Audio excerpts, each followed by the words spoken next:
few more components that we need to keep in mind when we're creating Instagram ads. Now these are things including the campaign name, the ad set name, and the ad name.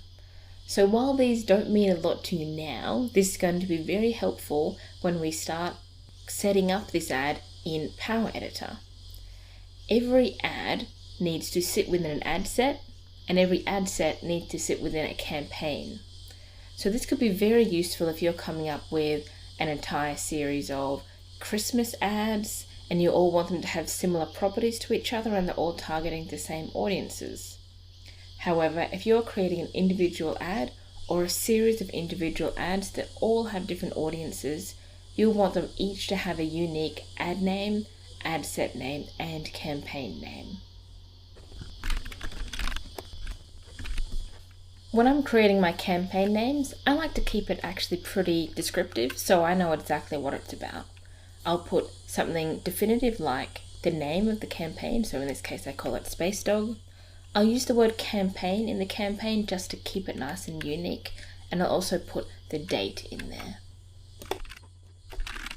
Because I don't have anything unique to add with the ad set, I'll do the same thing, but I'll change the ad set.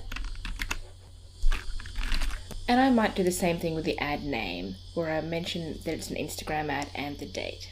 So these can be whatever you want. This is all internal use for you only, so that you can get an idea of what ad is going where. So feel free to name your campaign names, and ad set names, something that you will remember. So the next thing you want to think about is how long is your ad actually running for? Let's say that I want this to go for a week. So I might have it on the 1st of January and I want it to end on the 7th of January. So the next thing we need to put in is our start and end times. So let's say I want my campaign to run for a week and I want to make the most of the time that people are awake. So I might say 1st of January from 6 a.m. through to the 7th of January, just before midnight. So this means that my campaign is active during the times when people are up and awake, and I'm not spending money with this ad running when people aren't around. The next thing you need to think about is how much money you want to spend on your campaign. The first thing to keep in mind is that Facebook does have a minimum spend, which is generally $1 a day.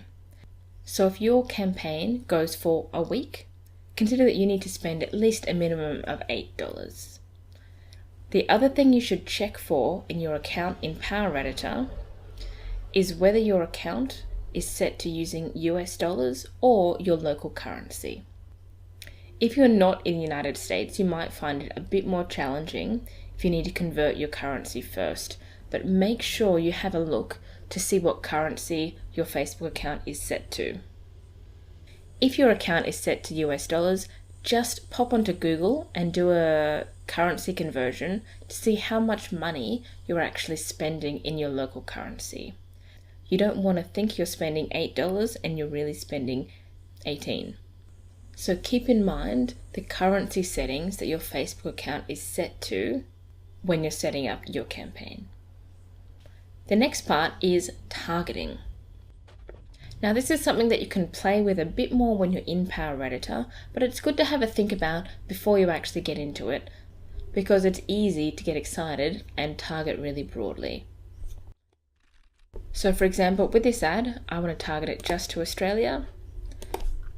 I want to target just males aged 13 to 17. Now Facebook actually can't target below the age of 13 because it's a breach of its guidelines to have anyone on Facebook below the age of 13. In the case of this animation, what I want to target is things like Wallace and Gromit and the Box Trolls, so successful clay animation series that might have some crossover audience. If I've got a Facebook page for this, I could just target this directly to people who like my Facebook page. When you get into Power Editor, you can have a play with what options are available, but have a think around each of these categories hobbies, TV shows, magazines, movies, actors, shops or brands. Have a think about what kinds of things your target audience would be really interested in.